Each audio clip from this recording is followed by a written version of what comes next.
I think call options are an essential component of any developer's toolkit. It allows a developer to spend what's a relatively small sum of money, perhaps 1 or 2% of the value of the site, but at the same time for that payment to acquire rights to acquire the site for a specified price in the future. So they have that interim period before the call option is exercised when they can put in a development application, they can consolidate the site, and they can possibly do soil sampling tests or whatever they need to do in order to satisfy themselves that they can, in future, develop the land. They can do all those things for a very modest payment. And one other advantage of a call option is that there's no stamp duty payable on a call option, so the developer avoids the necessity to pay effectively about 5.5% of duty on the purchase price. When I say avoid it, they avoid it until they actually exercise their option, which is, of course, then duty is payable.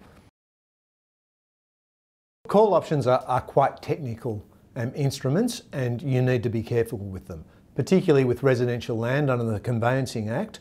There are a number of mandatory provisions that govern call options that must be included in the call option, and if they're not included, the option can be unenforceable. So it's quite important to get the technical side of it right. At Osborne's, we regularly do options for developers. Occasionally we do options for landowners, and so we're very familiar with the technical side of what needs to be included.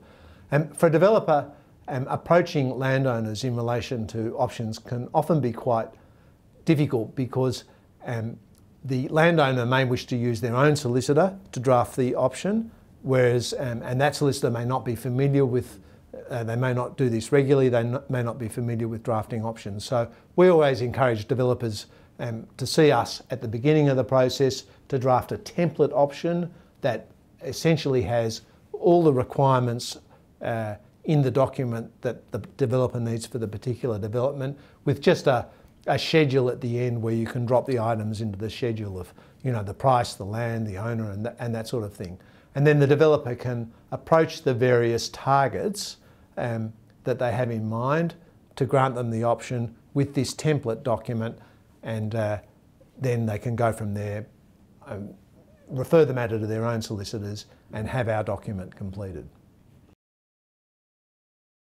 We would normally encourage clients, developer clients, to undertake a fairly rigorous due diligence before they spend the money acquiring the option, and that would involve making inquiries of various government departments like the Department of Education and others, whether they have any proposal for the site, and also just seeing what easements and covenants affect the land and whether that's going to have any effect on the development.